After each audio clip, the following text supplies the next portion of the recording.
All right, let's see. Hi, Learn 11 class. Welcome to the third part of the communication lecture.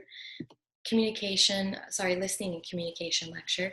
I'm in my comfy clothes at home, so I'm doing this in a really cozy atmosphere. I hope you are watching this video in a really cozy atmosphere. There are some noises outside, so I apologize for that.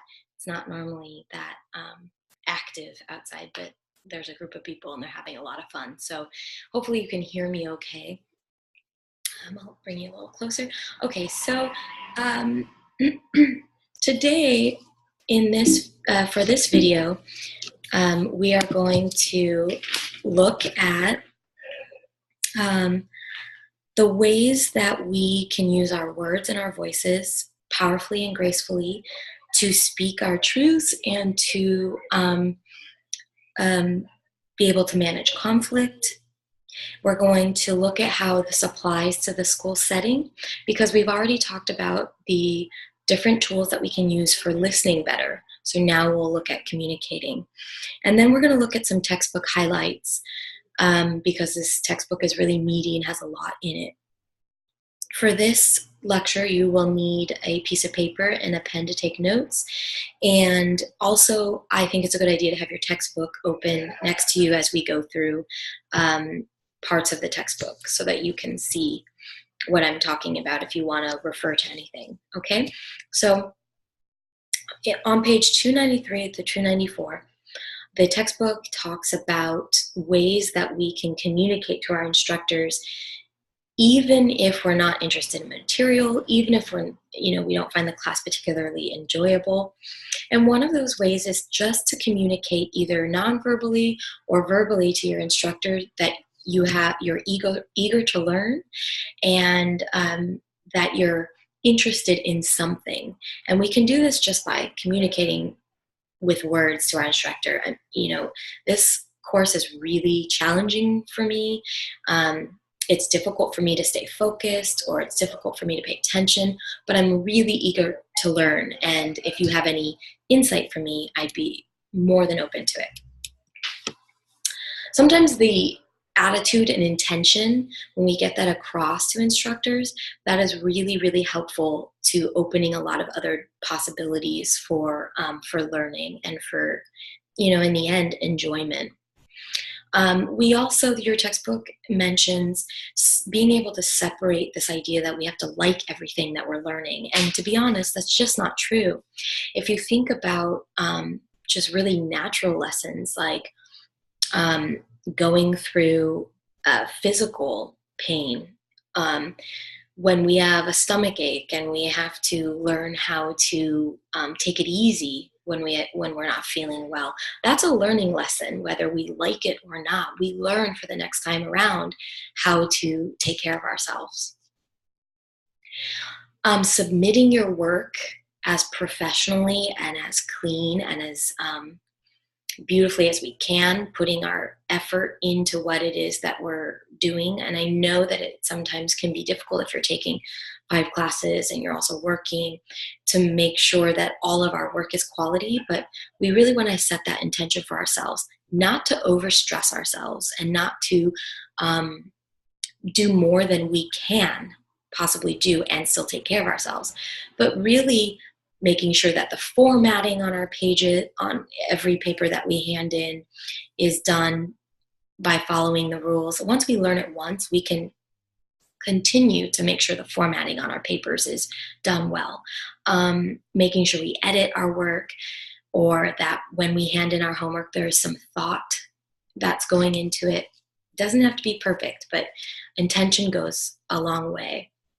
Showing up to our classes and showing up to our responsibilities is really important, and that is a way of communicating that we're making an effort.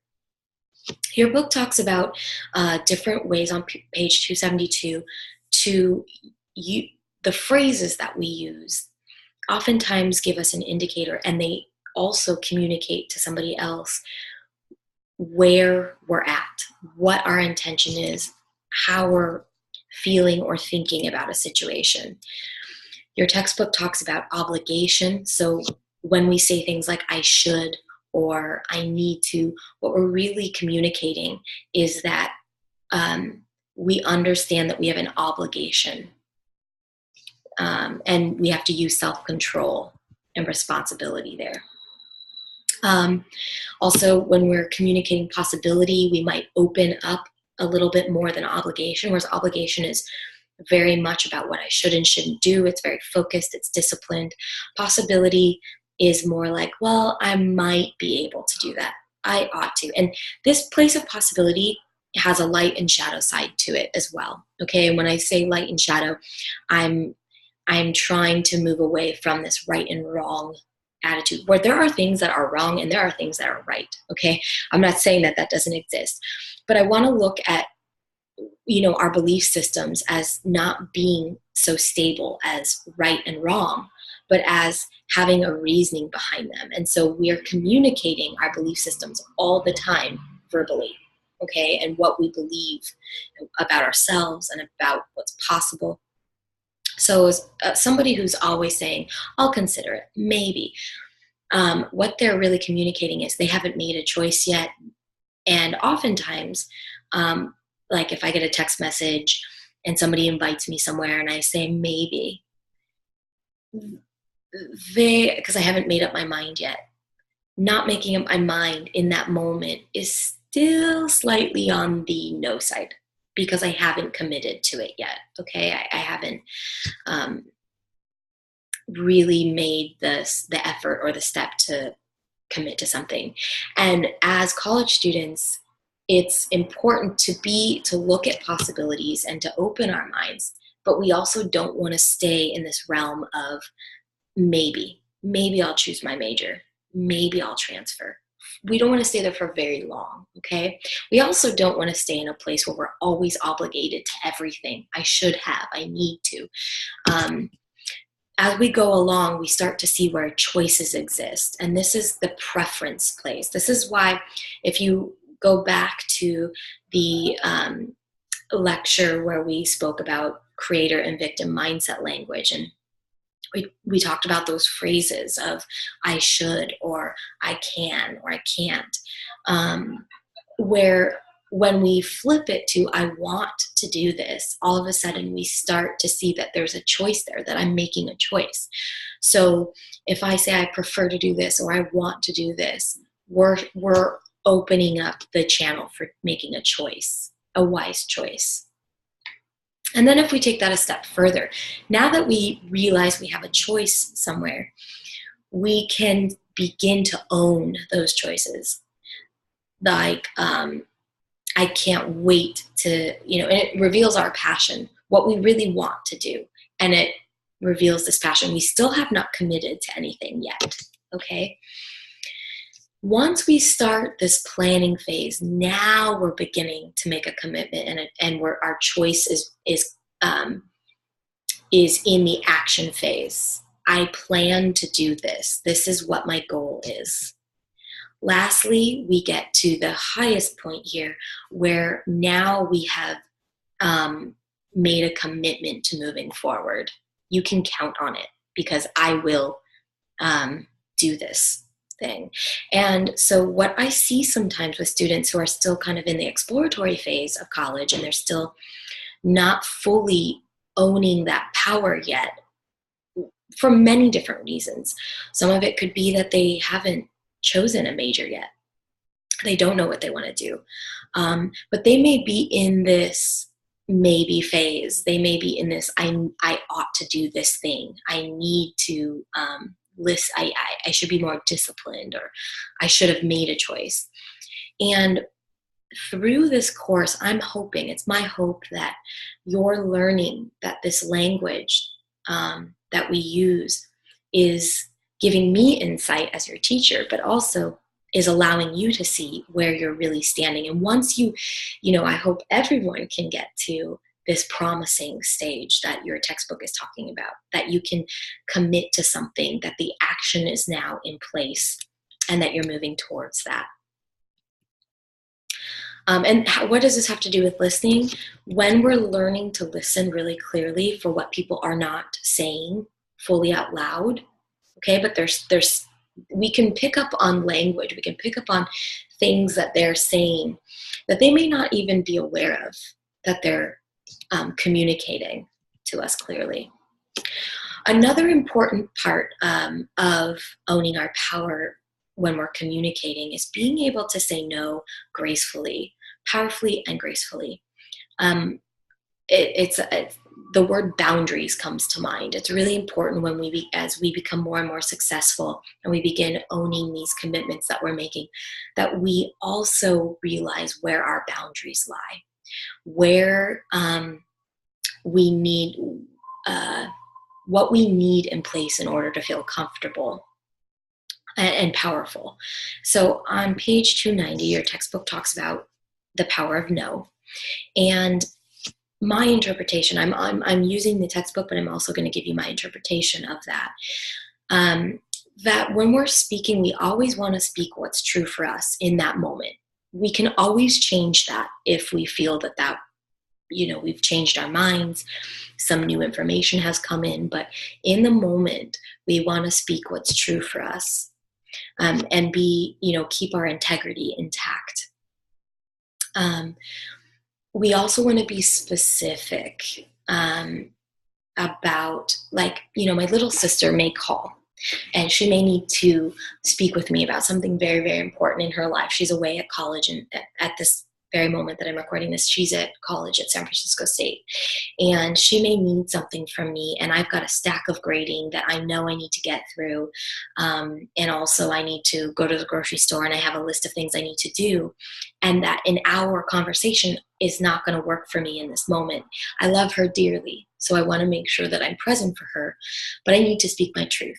So I need to make sure that I'm saying truly not that I'm giving her reasons, but truly where I stand. And that if I'm available for her, if this is a person that we're available to make a compromise with, then I'm going to be specific about when I am available. So I might say to her, I'm not available right now, but can I call you at 7 p.m. tonight, because that's when I'll be available for an hour. I might even ask her first, how much time do you need? I've got 10 minutes now, but I'll have an hour later at 8 p.m. And then that kind of puts her a little bit at ease, because she knows when I'm free to really get in a conversation with her, and when I can fully listen. And reasons and excuses, apologies,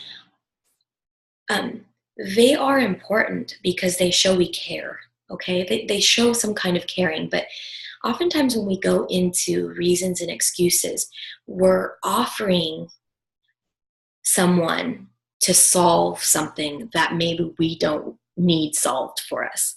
For instance, here's an example. With my sister, if I tell her I've got so much work that I'm trying to get through and I need to go to the grocery store, I have a lot that I'm trying to do, and I'm not clear about when I'm available for her, she may say something like, can I help you? What if you do this, this, and this? What if you grade a little bit now and you grade, and then we start getting into this conversation about how she can get her needs met, how we can have this conversation. And I already know that that's not something that I'm comfortable with. So I may not give her any reasons or excuses, okay? And how do we do that and still feel kind, okay? And rather than, saying, yes, I'm available to you, and then I can't really listen because I'm stressed, okay?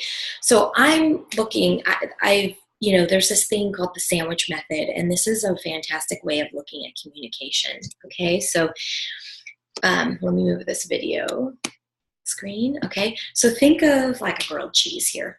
We have the bread, the top bread. The top bread. So the first thing we can do is show appreciation for the invite. If our friends are asking us to come out, or a study group is inviting us to study with them and we just need to be alone, we want to show appreciation. if we're in that place, okay, I'm not talking about every situation, but this is where we want to be graceful and kind. We might say, thank you, thanks for the invite. Thank you for thinking of me. And then we might move into the cheese of the sandwich, okay? The truth, the meat, so to speak. What's true for me? I'm not going to make it out tonight, or I'm not able to have that conversation right now. And then we finish it with the bottom bread of another appreciation, but one that sort of sets them on their way in a way so that we're not continuing on in this conversation. So it might sound something like in a text message, let's say, thanks for the invite. I'm not going to be able to make it tonight, but have a great time. Or something like, if you really, you feel that this is a FOMO opportunity. I don't know if people are still saying that, but, what is that fear of missing out feeling? And we have to study, and our friends are all going out to have a good time. What I might say then is, thanks so much for thinking of me. I'm really busy working on my stuff tonight, but have a great time, and please invite me again next time. And then we just leave it at that. And then we don't have to get involved anymore in those conversations.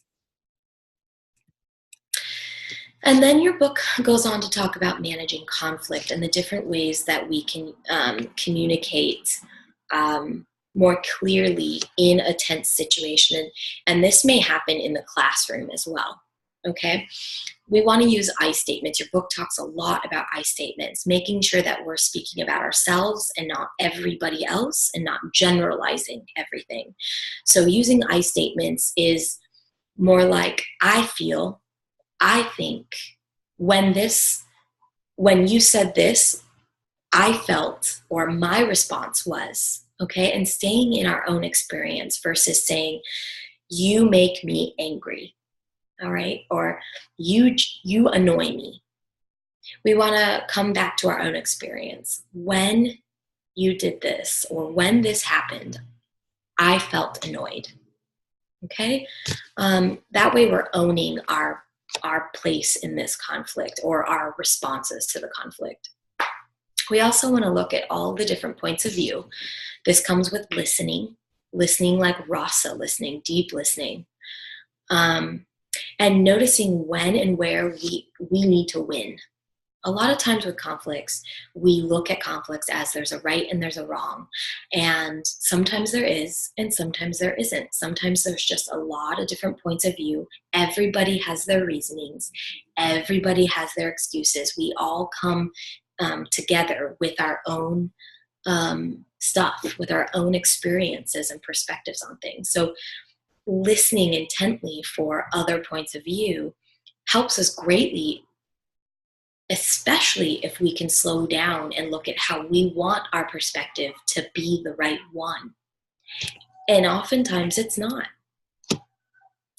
So then we can move into this place of looking for solutions and having solution-based conversations versus giving excuses constantly, or going over what happened, the story of what happened, why we're in this predicament.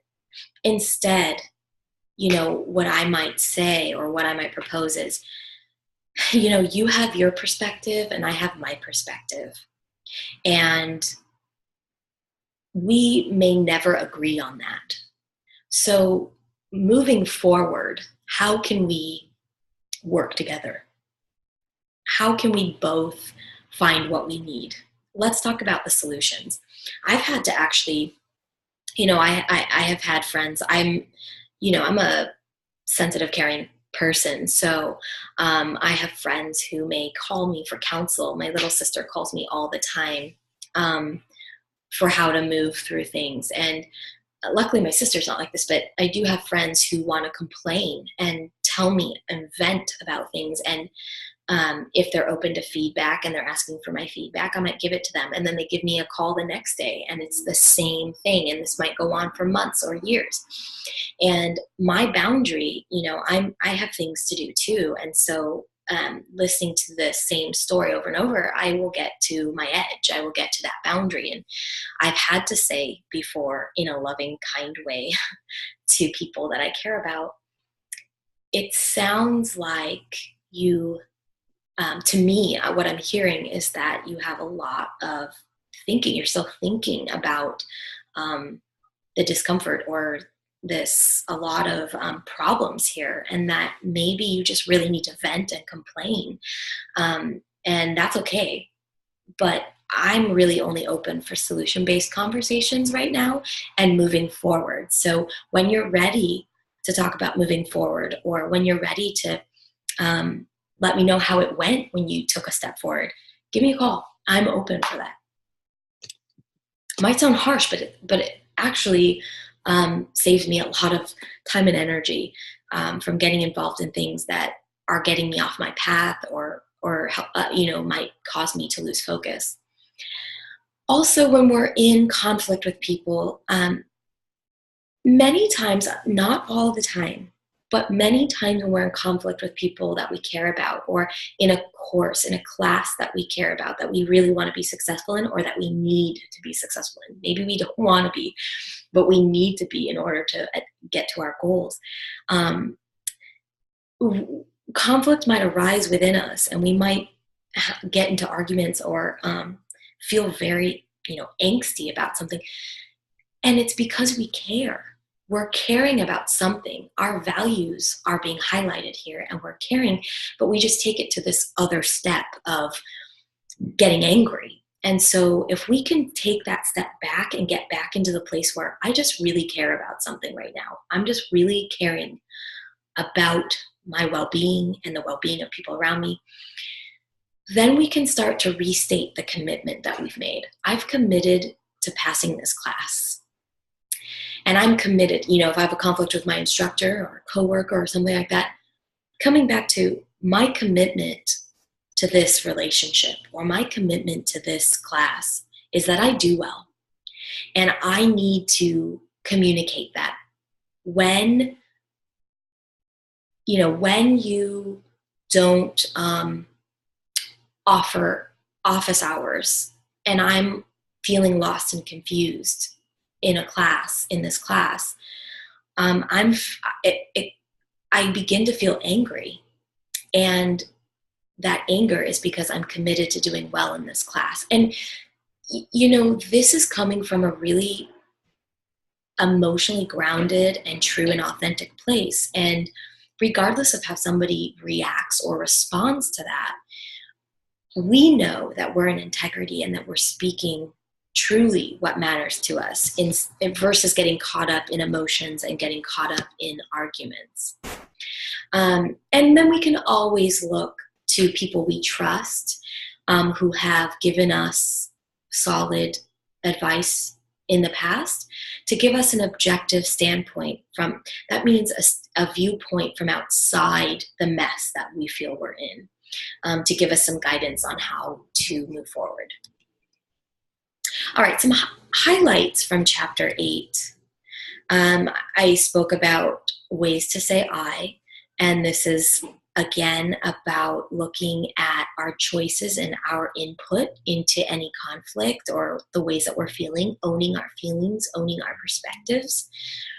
And then your book talks about respecting how others are choosing to live their lives, or their feelings, letting them own their feelings.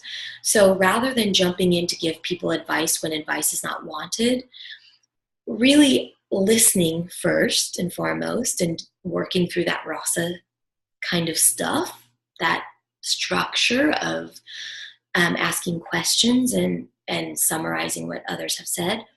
And then asking, maybe one of the questions at the end of rasa is, are you open to some feedback?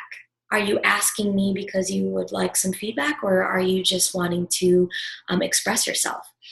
A lot of times conflict arises when someone wants to just state their opinion or state their feelings, and somebody is trying to fix it or give them advice for it.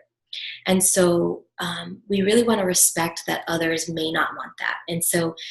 And others might not have that clarity as they're speaking to know what they want from us. So if we give them that opportunity and we invite them to even recognize that they have a choice in gaining some feedback or not, that allows them to stay in their lane, and we have these boundaries, these clear boundaries about, okay, I'm just here to listen. Okay, got it. I'll keep my mouth shut and I'll just listen to what you're saying. And then they can also be that for us. And I will say that if somebody is not that for you and you're practicing it for them and that is making you uncomfortable, then we know that there's a communication barrier there. Page 307 talks about how we can write emails professionally and academically to get our point across and to be clear. And I've spoken about this in the college culture lectures, that we always want to state our names. We want to ask the question clearly. We want to give our student ID numbers and what class we're in, at least in the first few weeks of school, so that our instructors can become familiar with us. And that's just a really professional way of setting up an email. Page 295 to 99 talks about respecting diversity and other people's perspectives as a way of good communication and communicating clearly. Respect goes a long way when we're communicating. Understanding that others have their reasoning for why they are speaking the way they are and where they're coming from, even when we don't agree with what they're saying. That allows a lot of space for learning and growing. Page 299 talks about how students with disabilities can go about asking for what they want and need. And that's many of us with any kind of disability. That's a great many of us, in fact. And learning how to own that powerfully and to communicate with our instructors and our classmates when we're working in groups. It takes a lot of courage, first and foremost, and a lot of self-respect, because the basis of asking for what we want and what we need comes from knowing that we're worthy and that we respect and care for what we need. And then page 311 to 313 talks about plagiarism. And I want to stay on this for a minute. Let's see, did I? No, okay. I want to talk about this because what I learned as an instructor, especially when I learned at UCI in the university setting, when students are plagiarizing, plagiarism is borrowing or using intellectual property, somebody else's ideas, without asking and without giving them credit. It's a form of cheating. And when students are doing this, they're actually saying a lot of things. I think that they're communicating a great many things. First, your book talks about some examples of plagiarism or cheating, and plagiarism can be intentional or not intentional. It can be accidental. But the university or college, the higher education, looks at intentional and unintentional or accidental plagiarism as plagiarism in general. Okay, so if I accidentally forget to give credit to an author when I borrow a quote, higher ed is going to look at that as plagiarism, whether it was accident or not. And so we need to be aware of that. We need to really learn how to give, how to cite our work and how to give credit where credit is due, so that we aren't falling into accidental plagiarism. Some examples that I have found were, of course, accidental plagiarism. But I've seen students who have left their work on their computers at home, and roommates have gone into their computers and emailed themselves the work of their roommate and handed their work in, and both students got in trouble. So make sure you lock up your work. Make sure you don't email your work to anybody to look over. Always print it and have it with you when you're getting feedback. Don't hand over your paper to anybody and walk away from it. Another way to keep your work safe is to take your own notes. Like if you're seeing a tutor, don't let a tutor write on your paper. Write on your own paper what they're saying, and if you're unsure if what you're writing down is what they're actually saying, show them your notes. Another thing that I've seen is, as an instructor, look, instructors read a lot of papers. We are familiar with student voices in the way that they write, and I can look at a couple of sentences and notice that what someone has put into their paper isn't their own voice. I don't approach it as if they intentionally plagiarized.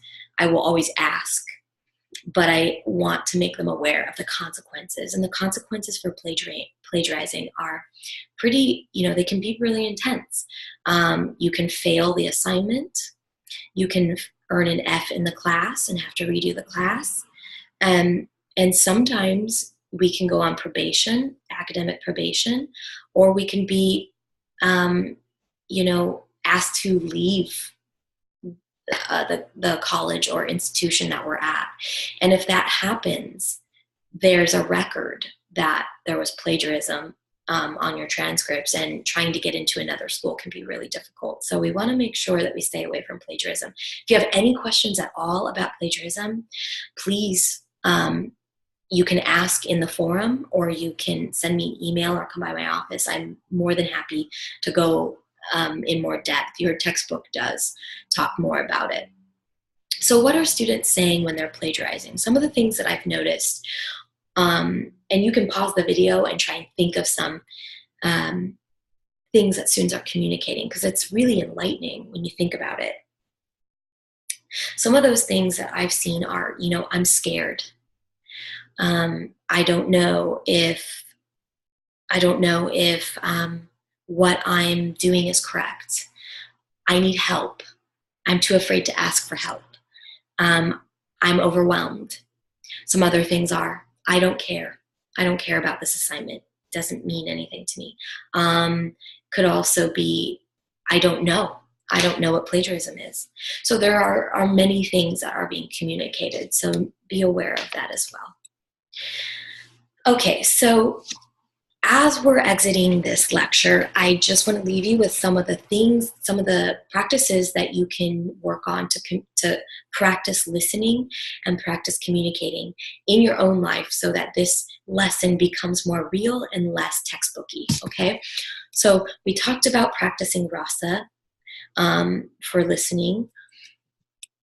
We talked about, or your book talks about on page 273, about how we send and receive messages, how we listen, but also how we verbally and non-verbally communicate. Also, learning when to be quiet and when to speak up, when to listen or when to contribute. Also, when to get quiet in our own space so that we can learn to start again, refresh our brains, refresh our minds, so that we can notice what's being said and we can be aware of the noises that are going on around us all the time. And then we also talked about being able to set intentions for lectures that we walk into. Today I'm going to learn something new. Today I'm going to have a good attitude. Anytime a negative thought comes into my mind, I'm going to equal that with a positive one. I'm going to find the good today in my day. I'm going to be grateful for something today. Today in my lecture, I'm going to be grateful for my professor, or I'm going to be grateful for that person who taps their pen all through class. I'm going to find something that I'm grateful for. What's the learning lesson here? And this is just a kind of setting ourselves up for looking at what is working for us versus what we're always struggling with. Because what we're struggling with and what we're overwhelmed with is pretty evident to us. Some of us might have to dig a little bit, but it's pretty evident. I think sometimes we forget about how everything in life, every conversation we have, every interaction or experience we have is an opportunity to learn and to grow and to grab a new tool to take with us in our careers and in our future relationships. So I really hope this was helpful to you, and I enjoy this lecture so much. So I hope you did too. I will be seeing you all soon, and take care. Take care of yourselves. Get some rest. Bye-bye.